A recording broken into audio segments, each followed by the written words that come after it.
تفسیر تفہیم القرآن سورہ المزمل نمبر 73۔ سورہ کا تعارف۔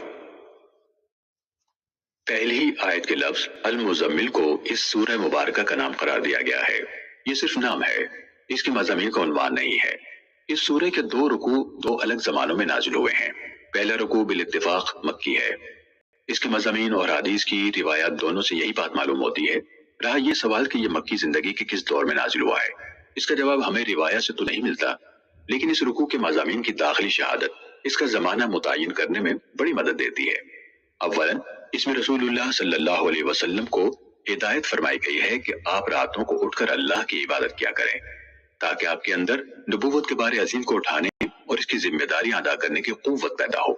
اس سے معلوم ہوا کہ یہ حکم حضور کی نبوت کے ابتدائی دور ہی میں نازل ہوا ہوگا، جبکہ اللہ تعالیٰ کی طرف سے اس منصب کے لیے آپ کی تربیت کی جا رہی تھی۔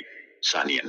اس میں حکم دیا گیا ہے کہ نماز تہجد میں آدھی آدھی رات یا اس سے کچھ کم و بیش قرآن مجید کی تلاوت کی جائے۔ یہ ارشاد خود بہت اس بات پر دلالت کرتا ہے کہ اس وقت قرآن مجید کا کم از کم اتنا حصہ نازل ہو چکا تھا کہ اس کی طویل قرات کی جا سکے۔ ثالثاً اس میں رسول اللہ صلی اللہ علیہ وسلم کو مخالفین کی زیادتیوں پر صبر کی تلقین کی گئی ہے اور کفار مکہ کو عذاب کی دھمکی دی گئی ہے۔ اس سے ظاہر ہوتا ہے کہ یہ رکوع اس زمانے میں نازل ہوا ہے کہ جب رسول اللہ صلی اللہ علیہ وسلم اسلام کی علانیہ تبلیغ شروع کر چکے تھے اور مکے میں آپ کی مخالفت زور پکڑ چکی تھی۔ دوسرے رکوع کے متعلق اگرچہ بہت سے مفسرین نے یہ خیال ظاہر کیا ہے کہ وہ بھی مکے ہی میں نازل ہوا ہے، لیکن بعد دوسرے مفسرین نے اسے مدنی قرار دیا ہے، اور اس رکوع کے مضامین سے اسی خیال کی تائید ہوتی ہے، کیونکہ اس میں قتال فی سبیل اللہ کا ذکر ہے، اور ظاہر ہے کہ مکے میں اس کا کوئی سوال ہی پیدا نہیں ہوتا تھا، اور اس میں فرض زکوٰۃ ادا کرنے کا بھی حکم دیا گیا ہے، اور یہ بات ثابت ہے کہ زکوٰۃ ایک مخصوص شرح اور نصاب کے ساتھ مدینے میں فرض ہوئی ہے۔ پہلی 7 آیات میں رسول اللہ صلی اللہ علیہ وسلم کو حکم دیا گیا ہے کہ جس کار عظیم کا بار آپ پر ڈالا گیا ہے اس کی ذمہ داریاں سنبھالنے کے لیے آپ اپنے آپ کو تیار کریں، اور اس کی عملی صورت یہ بتائی گئی ہے کہ راتوں کو اٹھ کر آپ آدھی آدھی رات یا اس سے کچھ کم و بیش نماز پڑھا کریں۔ آیت نمبر 8 سے 14 تک حضور صلی اللہ علیہ وسلم کو تلقین کی گئی ہے کہ سب سے کٹ کر اس خدا کے ہو رہیں جو ساری کائنات کا مالک ہے، اپنے سارے معاملات اسی کے سپرد کر کے مطمئن ہو جائیں۔ مخالفین جو باتیں آپ کے خلاف بنا رہے ہیں ان پر صبر کریں، ان کے منہ نہ لگیں اور ان کا معاملہ خدا پر چھوڑ دیں کہ وہی ان سے نمٹ لے گا۔ اس کے بعد آیت 15 سے 19 تک مکے کے ان لوگوں کو جو رسول اللہ صلی اللہ علیہ وسلم کی مخالفت کر رہے تھے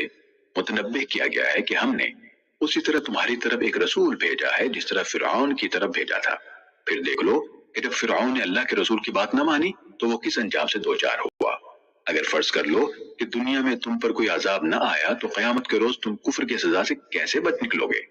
یہ پہلے رکوع کے مضامین ہیں۔ دوسرا رکوع حضرت سعید بن جبیر کی روایت کے مطابق اس کے 10 سال بعد نازل ہوا، اور اس میں نماز تہجد کے متعلق اس ابتدائی حکم کے اندر تخفیف کر دی گئی جو پہلے رکوع کے آغاز میں دیا گیا تھا۔ اب یہ حکم دیا گیا کہ جہاں تک تہجد کی نماز کا تعلق ہے وہ تو جتنی بآسانی پڑھی جا سکے پڑھ لیا کرو، لیکن مسلمانوں کو اصل اہتمام جس چیز کا کرنا ہے وہ یہ ہے کہ 5 وقتہ فرض نماز پوری پابندی کے ساتھ قائم رکھیں،